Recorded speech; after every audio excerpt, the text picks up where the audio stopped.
nanti di periode ini ada kejadian-kejadian ya di mana segala hal bisa muncul, ya bisa terjadi banyak hal nanti kita sebutkan, baik itu nanti huru-hara, baik itu banyak musibah, baik itu nanti selesai kehidupan, wafat, bangkit, sesuatu terjadi, sesuatu yang banyak terjadi, bangkit dan sebagainya disebut dengan qiyamah namanya. Ya asalnya qiyam, sifatnya ditambah ta disebut dengan qiyamah.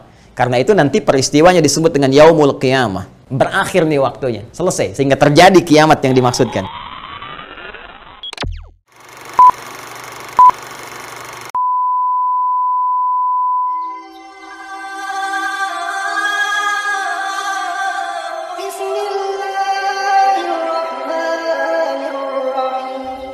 Jadi, saya ingin sepakati dulu bahwa sebetulnya kalau kita bicara akhir zaman dengan diutusnya Rasulullah SAW, maka itulah sudah masuk dalam ruangnya akhir zaman itu.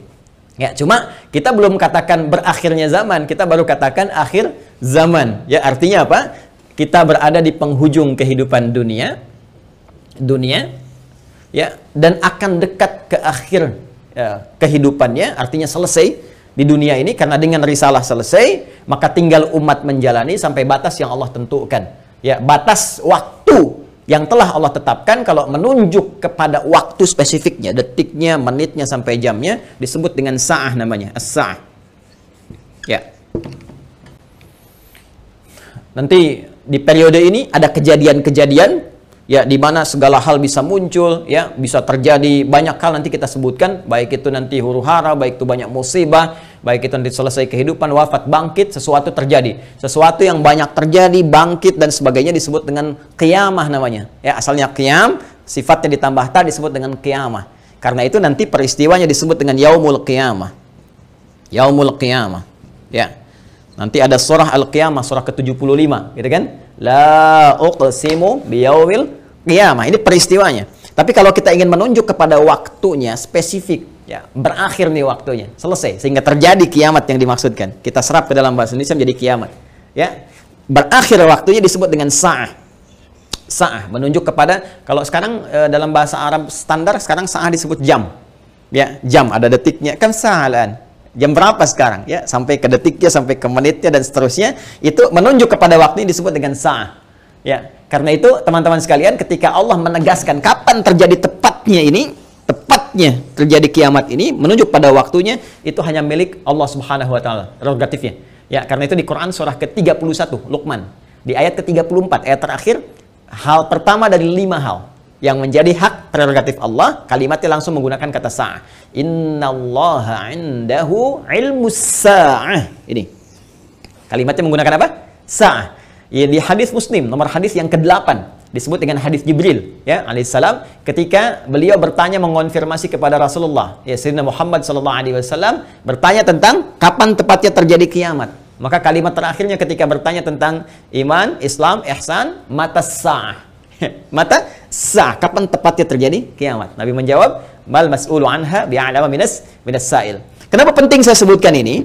Nah, ada langsung firman Allah dalam Al-Quran, pembuka satu surah, di surah ke-54 Al-Qamar.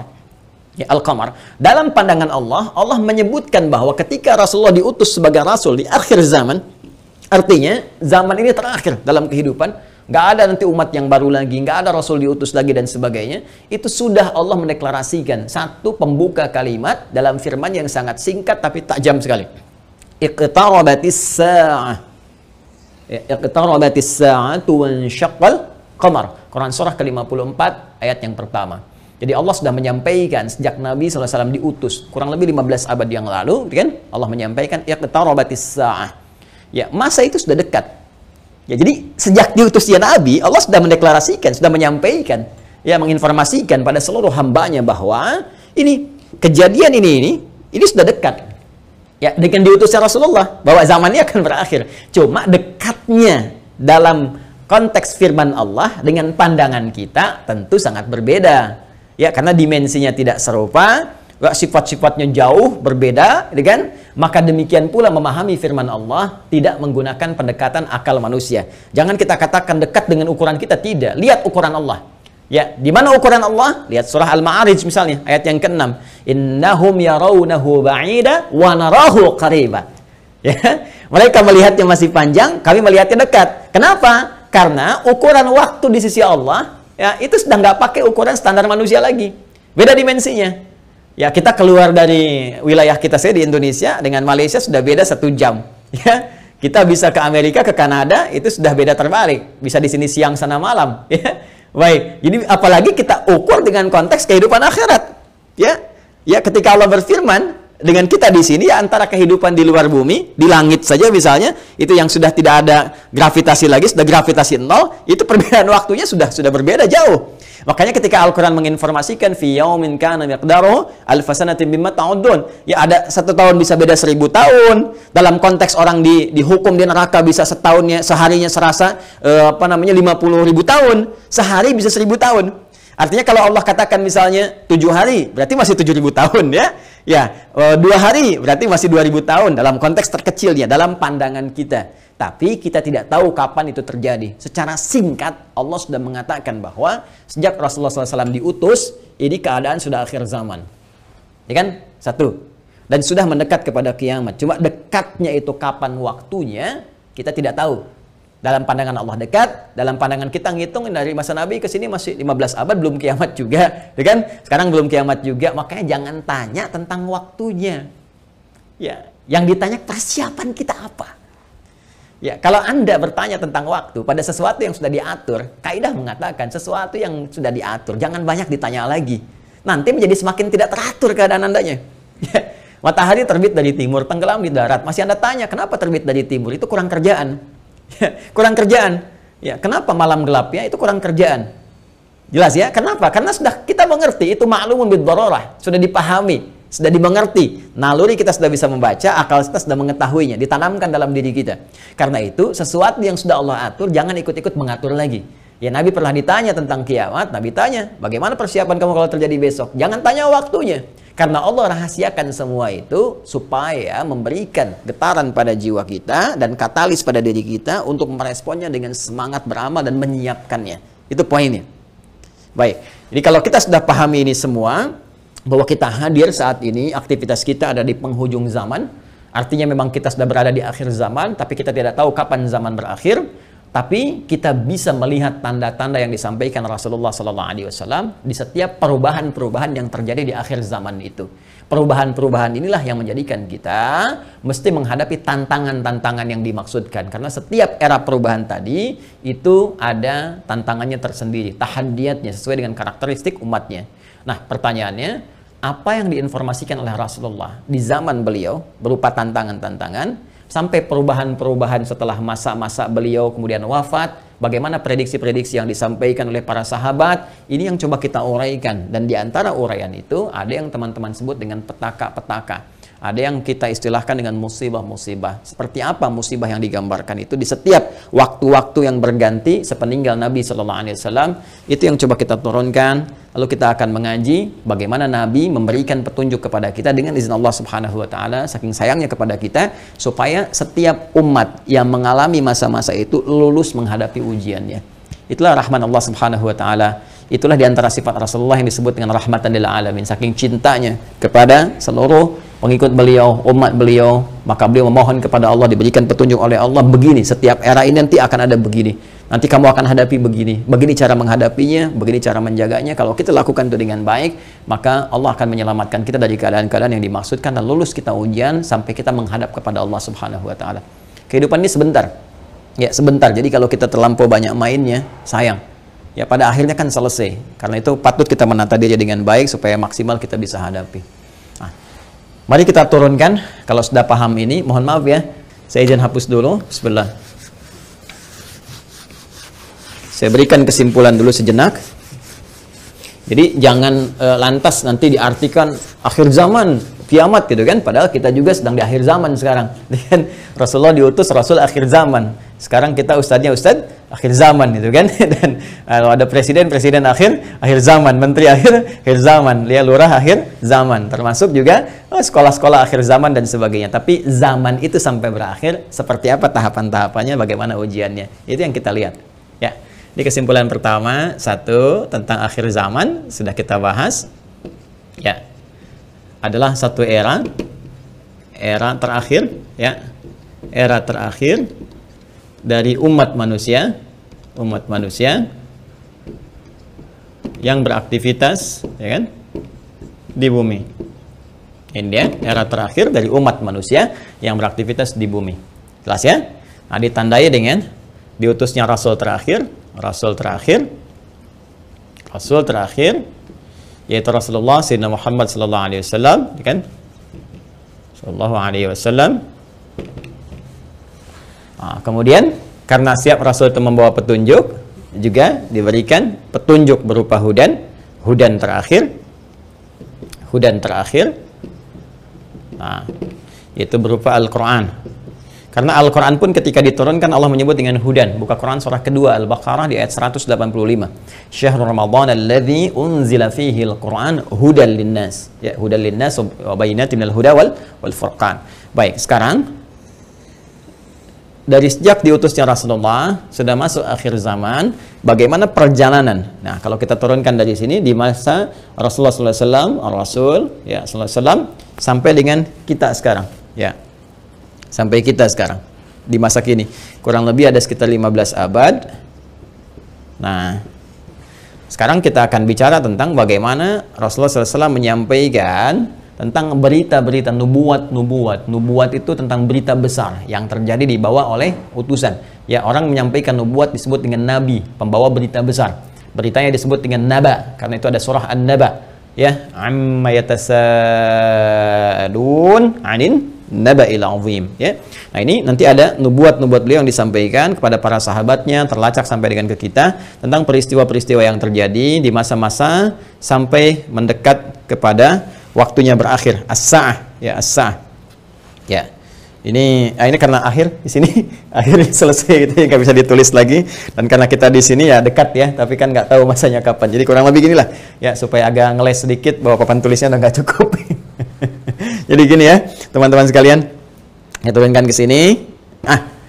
Baik, sekarang saya beri contoh begini misalnya. Ya, ini hadis yang populer saja, saya langsung ambil dari hadis riwayat Muslim. Hadis riwayat Imam Muslim, ya, nomor hadis yang ke-8. Nanti ada bab tentang iman, Islam dan ihsan.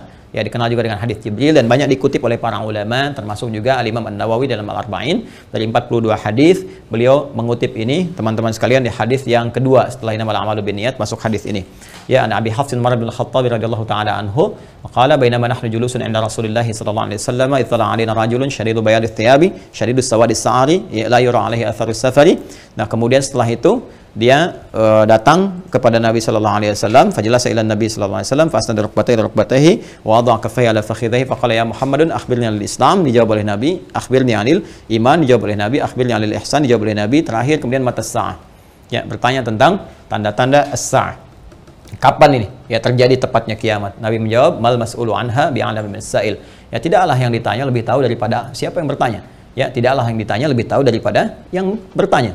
Jadi yang ditanya Rasulullah SAW ini kan Jibril, dekat dengan Allah. Allah Subhanahu Wa Taala berikan wahyu lewat Jibril sampaikan kepada Rasulullah. Tentunya ya malaikat Jibril lebih tahu dibandingkan dengan saya. Ya, ini juga pertanda ada dua hal. Pertama, pertanda ujian yang disampaikan malaikat kepada Nabi Muhammad supaya tidak mengarang sesuatu di luar apa yang Allah wahyukan kepadanya. Dan ini membenarkan risalah Nabi Muhammad SAW. Yang kedua juga salah satu pertanda bagaimana ta'zimnya, ya, kagumnya malaikat Jibril kepada Nabi Muhammad karena merasa Rasulullah lebih dekat dengan Allah Subhanahu Wa Taala. Bagaimana dipuji dalam Al-Quran, wa innaka la'ala khuluqin azim, dijamin surga sebelum wafatnya, inna a'tainakal kautsar. Ya, tentu ada pertanyaan dari malaikat, nih hamba luar biasa disayang Allah, dan hamba manusia yang sudah pada tingkat tersayang dari Allah itu melebihi malaikat. Karena itu ketika Adam alaihissalam ya diuji oleh Allah, diminta, ditanya ini apa, ya, Al-Baqarah di ayat yang ke-31 itu, wa 'allama Adam al-asma'a kullaha, dan seterusnya sampai ayat 33, maka malaikat kan diminta sujud hormat. Ya, 34-nya, wa idz qulna lil malaikati isjudu li Adam fasajadu, kan? Maka mereka diminta sujud hormat kepada Adam alaihissalam. Apalagi Nabi Muhammad sallallahu alaihi wasallam dengan segala puncak ketakwaan dan kedekatannya kepada Allah, maka mengkonfirmasi malaikat karena melihat bagaimana kedekatan Rasulullah dengan Allah Subhanahu Wa Taala. Tapi tetap Nabi dengan tawadhu mengatakan, mal mas'ulu anha bi'alam minas sa'il. Ya, kemudian bertanya an amaratiha, maka akhbirni, ya, an amaratiha, maka sampaikan kepadaku. Ya, informasikan, maksudnya kepada malaikat Jibril ini supaya didengar oleh sahabat-sahabat yang lain. dan disampaikan kemudian kepada generasi setelahnya sampai dengan ke kita. Ya, apa tanda-tandanya? Nah, ini tanda-tanda umum, teman-teman sekalian, yang mencakup kehidupan secara umum. Baik itu dialami oleh ahli Quran ataupun bukan ahli Al-Quran. Jadi, ada masa-masa kehidupan dari sejak zaman Rasulullah, nanti terus yang akan mendekat kepada as-sa'ah, berakhirnya kehidupan. Apa diantaranya? Ini banyak hadisnya ya. Ini saya baru ambil salah satu gitu kan. Salah satu. Maka dikatakan misalnya antali dalam turabbataha. Bagaimana seorang pembantu melahirkan tuannya. Ya, di sini para ulama ada yang memahami sesuatu dunia menjadi terbalik. Ya, suatu dunia menjadi terbalik. Kalau kita lihat tekstual kan nggak mungkin. Oh, pembantu kok lahiran tuan, kan?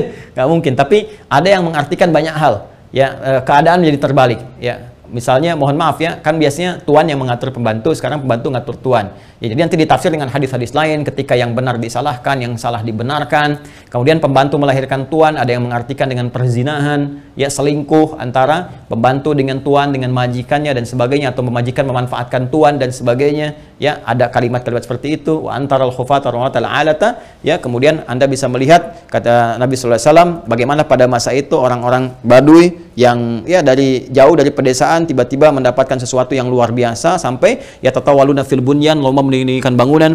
Ya, ini ada yang memahami bahwa orang yang biasanya mengembala kambing, artinya orang-orang yang desa dari jauh dari apa yang tidak terbiasa dengan hal-hal yang mewah, tiba-tiba sibuk dengan kemewahan-kemewahan. Ya, kemudian nanti ditafsir di hadis lain, orang-orang berlomba-lomba dalam urusan dunia, sampai orang-orang desa pun ada ikut-ikutan, ya, pengen terlibat dalam konteks dunia dan sebagainya, yang biasanya mereka hidup dalam keadaan-keadaan yang serba sederhana dan sebagainya. Jadi situasi-situasi ini situasi umum. Ya, nanti ada hadis terkait dengan banyak menyebar penyakit-penyakit yang menular, yang jarang ada obatnya dan sebagainya. Ini masih persoalan-persoalan umum yang dengan umum ini dialami oleh semua orang. Artinya mau ahli Quran, bukan ahli Quran, ya akan mengalami peristiwa ini. Ya, saat kebenaran mulai tertukar, saat macam-macam dan seterusnya lah. Ya, tapi alhamdulillah kita nanti masih dilindungi dengan hadirnya hadis-hadis lain. Ya, masih ada ulama-ulama. Walaupun nanti mesti hati-hati ketika ulama banyak yang diwafatkan Allah Subhanahu Wa Taala. Sekarang kurang lebih sudah di atas 400 dari situasi pandemi saja di Indonesia saja. Itu bukan yang kaleng-kaleng, itu ulama-ulama yang memang ahli pesantren, ahli dzikir, ahli ilmu dan sebagainya. Mesti hati-hati juga. Ya, alhamdulillah kita masih ada orang-orang yang istighfar, bangun di malam hari, orang-orang yang mendekat kepada Allah, orang-orang yang taubat, masih kita dilindungi oleh Allah. Ya, jadi keadaan-keadaan ini, tapi petunjuk-petunjuk ke arah ini sudah mulai terasa. Artinya, Nabi menyampaikan setelah kehidupan beliau akan dialami masa-masa ini. Ya, jadi masa-masa ini sudah terjadi fitnah kubra dari masa tabi'in, ya, dari masa sahabat akhir-akhir ke tabi'in. Setelah itu kan ada juga peristiwa-peristiwa ini. Sampai juga di kita sekarang pun kita rasakan peristiwa itu. Tapi jangan disimpulkan berarti besok kiamat. Jumat lagi gitu ya. Nah, jangan-jangan ngambil kesimpulan gitu juga. Ada variabel-variabel lain yang harus kita pahami, tapi kita mesti waspada. Ini berupa fitnah. Ini yang saya maksudkan. Ini ujiannya. Ujiannya. Ingat nanti ya, ada fitnah, ada musibah, ada bala, ada ibtala, itu beda-beda. Ya, itu beda-beda. Nah, ingin saya katakan bahwa ini ujian kita di sini. Ini ujian kita. Karena ini ujian kita mesti lulus, teman-teman sekalian. Nah, sekarang dan jangan langsung kita pahami ini kiamat besok ini. Tidak. Nabi ingin mengatakan di masa depan ada tantangan-tantangan tuh akan begini. Dan ini kalau tantangan-tantangan ini nggak bisa dihadapi, sudah ini akan menjadi variabel yang mempercepat terjadinya kiamat. Artinya cepat menuju ke arah ini. Ya. Kalau orang udah nggak bisa dikendalikan, nggak ada orang jujur semua, orang semua berperilaku maksiat, orang semua berperilaku fahsya, mungkar dan sebagainya, ini mempercepat. Tapi kalau kita bisa lulus ujian-ujian ini, minimal rahmat Allah kita dapatkan.